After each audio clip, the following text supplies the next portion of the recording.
Hi, InShot video എഡിറ്റിങ്ങിൻ്റെ രണ്ടാമത്തെ video ആണ് ഇന്ന് നമ്മൾ മൈക്ക് ഉപയോഗിച്ചിട്ട് എങ്ങനെയാണ് വീഡിയോ എഡിറ്റ് ചെയ്യുന്നതാണ് കാണിക്കാൻ പോകുന്നത്. വോയിസ് റെക്കോർഡ് ചെയ്യാൻ വേണ്ടിയിട്ട് ഞാൻ യൂസ് ചെയ്യുന്ന മൈക്ക് ഇതാണ്. ഇതിൻ്റെ പേര് K8 എന്നാണ് തോന്നുന്നു. ഇത് മൈക്ക്, ഇത് type C connector. In case നിങ്ങളുടെ കയ്യിൽ ഐഫോൺ ആണെന്നുണ്ടെങ്കിൽ ഇത് വെച്ച് കണക്ട് ചെയ്യാം. ഇത് ടൈപ്പ് സി ആണ് കേട്ടോ. ടൈപ്പ് സി ഫോണിലാണ് കണക്ട് ആവുന്നത്. ബ്ലൂടൂത്ത് ഒന്നും ഓൺ ആക്കണ്ട, ഇത് കണക്ട് ചെയ്താൽ മാത്രം മതി. ഇത് നമുക്ക് ദൂരെ നിന്ന് സംസാരിക്കുമ്പോൾ നമ്മുടെ ഡ്രസ്സിൽ കുത്തിവെക്കാൻ വേണ്ടിയിട്ടാണ്. ഇത് ഇത്രയും ചെറുതാണ് കേട്ടോ. എന്നിട്ട് ഇവിടെ ഈ ഒരു ബട്ടണിൽ കുറച്ച് നേരം ക്ലിക്ക് ചെയ്ത് പിടിക്കുമ്പോൾ ഇത് ഓൺ ആവും. കണ്ടോ, ഇതിപ്പോൾ ചാർജ് ഇച്ചിരി കുറവായതുകൊണ്ടാണ് ഇങ്ങനെ റെഡ് ലൈറ്റ് ഇങ്ങനെ മിന്നി മിന്നി നിൽക്കുന്നത്. ചാർജ് ഉണ്ടെങ്കിൽ ഗ്രീൻ ലൈറ്റ് ആയിരിക്കും. ഈ മൈക്ക് ഞാൻ ആമസോണിൽ നിന്നായിരുന്നു കഴിഞ്ഞ വർഷം പർച്ചേസ് ചെയ്തിട്ടുണ്ടായിരുന്നത്. നല്ല മൈക്കാണ്, ടൈപ്പ് സി ആണ് കേട്ടോ. ബ്ലൂടൂത്ത് ഒന്നും ഓൺ ആക്കണ്ട. പിന്നെ ഇപ്പോൾ ഇത് അവൈലബിൾ അല്ല. നിങ്ങളുടെ ഫോണിൽ ഈ വയേർഡ് ഹെഡ്സെറ്റ് കുത്താനുള്ള സ്പേസ് ഉണ്ടെന്നുണ്ടെങ്കിൽ ഇങ്ങനെ വയേർഡ് ഉണ്ട്. ഞാനിപ്പോൾ എൻ്റെ ആ സ്പേസ് ഇല്ലാത്തതുകൊണ്ട് വയർലെസ് ആണ് ഞാൻ പർച്ചേസ് ചെയ്തത്.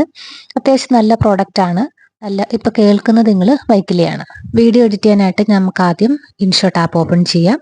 വീഡിയോ എന്നുള്ള ഓപ്ഷൻ ക്ലിക്ക് ചെയ്തിട്ട് നമുക്ക് ന്യൂ വീഡിയോ എടുക്കാം. ഞാനിപ്പോൾ ഒരു ബ്ലാങ്ക് ക്യാൻവാസ് ആണ് എടുക്കുന്നത്. ഇതിൽ നമുക്കൊരു സാമ്പിളായിട്ടൊരു ടെക്സ്റ്റ് ആഡ് ചെയ്യാം. അതിനായിട്ട് ഞാൻ ടെക്സ്റ്റ് എടുക്കുകയാണ്. ഞാനിപ്പോൾ ഹായ് വേണ്ട, welcome to Sims mystic bytes എന്ന് കൊടുക്കാം. ഇത് സ്ട്രെയിറ്റ് ആയിട്ടായിരിക്കും കേട്ടോ വരുന്നത്. ഇങ്ങനെ ഞാൻ സിംസ് മിസ്റ്റിക് ബൈറ്റ്സ് എന്ന് കൊടുത്തു. എന്നിട്ട് എൻ്റർ അടിക്കുമ്പോൾ ഞാൻ ഡിഫോൾട്ട് ഇതിൻ്റെ സെൻട്രൽ ലൈനിലാണ്, അങ്ങനെയാണ് ഇങ്ങനെ വന്നത്. എന്നിട്ട് ഞാൻ കുറച്ച് ഫോട്ടോസിനകത്തേക്ക് ആഡ് ചെയ്യാൻ. ഇത് ഞാൻ ഗൂഗിൾ ഇവൻറ്റിന് പോയപ്പോൾ എടുത്ത കുറച്ച് ഫോട്ടോസാണ് കേട്ടോ. ഗൂഗിൾ ഇവൻറ്റിൻ്റെ വീഡിയോ എല്ലാവരും കണ്ടെന്ന് വിശ്വസിക്കുന്നു. അപ്പോൾ കണ്ടില്ലെങ്കിൽ കണ്ടു നോക്കുക. ഇനി നമുക്ക് റെക്കോർഡിങ്ങിലോട്ട് കിടക്കാം. അതിനായിട്ട് നമുക്ക് ഈ ഓഡിയോ എന്ന് പറഞ്ഞ സിമ്പലിലോട്ട് ക്ലിക്ക് ചെയ്യുക. അവിടെ ക്ലിക്ക് ചെയ്ത് കഴിയുമ്പോൾ 2-3 ഓപ്ഷൻ ഉണ്ട്: മ്യൂസിക്, എഫക്ട്സ്, റെക്കോർഡ്. ഇതിൽ മ്യൂസിക് എന്നുള്ളത് നിങ്ങളുടെ കയ്യിലുള്ള പാട്ടുകളോ അല്ലെ ഇതിലുള്ള ഫീച്ചേർഡ് പാട്ടുകളോ നമുക്ക് യൂസ് ചെയ്യാൻ വേണ്ടിയിട്ടാണ് മ്യൂസിക് യൂസ് ചെയ്യുന്നത്. ഇതിൽ ഇവരുടെ തന്നെ പാട്ടുകളുണ്ട്. ഇതിൻ്റെ താഴെ അവരുടെ ഡിസ്ക്രിപ്ഷന് കൊടുക്കേണ്ട കാര്യങ്ങളൊക്കെ അതിനകത്ത് കൊടുത്തിരിക്കും. പിന്നെ നിങ്ങളുടെ കയ്യിലുള്ള മ്യൂസിക് യൂസ് ചെയ്യണമെന്നുണ്ടെങ്കിൽ മൈ മ്യൂസിക്, പിന്നുള്ളത് ഈ എഫക്റ്റ്. നമ്മുടെ സൗണ്ടൊക്കെ ചേഞ്ച് ചെയ്യാൻ പറ്റും കേട്ടോ ഇത് ഉപയോഗിച്ചിട്ട്. ഇപ്പം നമുക്ക് അതല്ല വേണ്ടത്. നമുക്ക് റെക്കോർഡ് ചെയ്യാൻ വേണ്ടിയിട്ട് റെക്കോർഡ് എന്നുള്ള സിമ്പിൾ ക്ലിക്ക് ചെയ്യുക. എന്നിട്ട് ഈ റെഡ് ഐക്കണിൽ ക്ലിക്ക് ചെയ്യുമ്പോൾ ഒരു ടൈമർ വരും. നമുക്ക് വേണ്ട ടൈമറൊക്കെ ടേൺ ഓഫ് ചെയ്യാൻ പറ്റും. അപ്പോൾ ഇത് ഓൺ ആക്കാൻ വേണ്ടിയിട്ട് ആ റെഡിൽ ക്ലിക്ക് ചെയ്യുക. 3, 2, 1. ഇപ്പോൾ നിങ്ങൾ കേട്ടുകൊണ്ടിരിക്കുന്നത് ടൈമർ സ്റ്റാർട്ടാക്കിയപ്പോൾ കേൾക്കുന്ന വോയിസ് ആണ്. ഓക്കെ, ഞാനിതിപ്പോൾ സ്റ്റോപ്പ് ചെയ്യുന്നു. റെക്കോർഡ് ചെയ്ത് കഴിഞ്ഞിട്ട് ആ ചെക്ക് മാർക്ക് ക്ലിക്ക് ചെയ്യുക. എന്നിട്ട് നമുക്ക് കേട്ട് നോക്കാം. ഞാനിപ്പോൾ ഇതൊന്ന് പ്ലേ ചെയ്യാം. ഇപ്പോൾ നിങ്ങൾ കേട്ടുകൊണ്ടിരിക്കുന്നത് ടൈമർ സ്റ്റാർട്ടാക്കിയപ്പോൾ കേൾക്കുന്ന വോയിസ് ആണ്. ഓക്കെ, അപ്പോൾ ഇങ്ങനെയാണ് വോയിസ് റെക്കോർഡ് ചെയ്യുന്നത്. ഇൻ കേസ് നിങ്ങളുടെ മൈക്ക് ഇല്ല എന്നുണ്ടെങ്കിൽ വിഷമിക്കേണ്ട കാര്യമില്ല.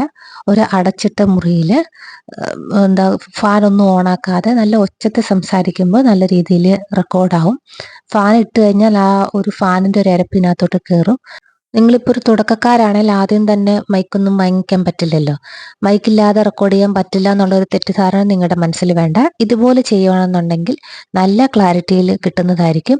എൻ്റെ ഫോണിൽ വോയിസ് ഭയങ്കര ഫീബിളായിട്ടാണ് കേൾക്കുന്നത്. അതുകൊണ്ടാണ് ഞാൻ നേരത്തെ മൈക്ക് വാങ്ങി വെച്ചത്.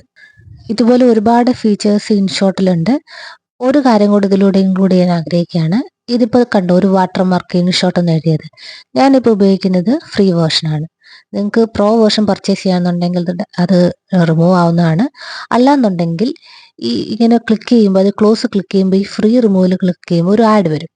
നിങ്ങൾ ആ ആഡ് ഫുള്ള് കണ്ടു കഴിയുവാണെന്നുണ്ടെങ്കിൽ നിങ്ങൾക്കത് റിമൂവ് ആയി കിട്ടും.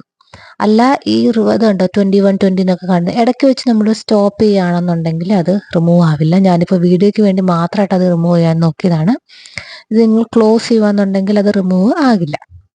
അല്ല ഫുള്ള് കാണുകയാണെന്നുണ്ടെങ്കിൽ അത് റിമൂവ് ആവും. അതിപ്പോൾ ക്ലോസ് ചെയ്തപ്പോൾ കണ്ടോ, റിമൂവ് ആയിട്ടില്ല. ഈ രീതിയിൽ നമുക്ക് വാട്ടർമാർക്ക് റിമൂവ് ചെയ്യാൻ കഴിയുന്നതാണ്. ഇനി ഒരു കാര്യം കൂടെ പറഞ്ഞിട്ട് ഈ വീഡിയോ നമുക്ക് വൈൻഡപ്പ് ചെയ്യാം. അതാണ് സ്റ്റിക്കേഴ്സ്.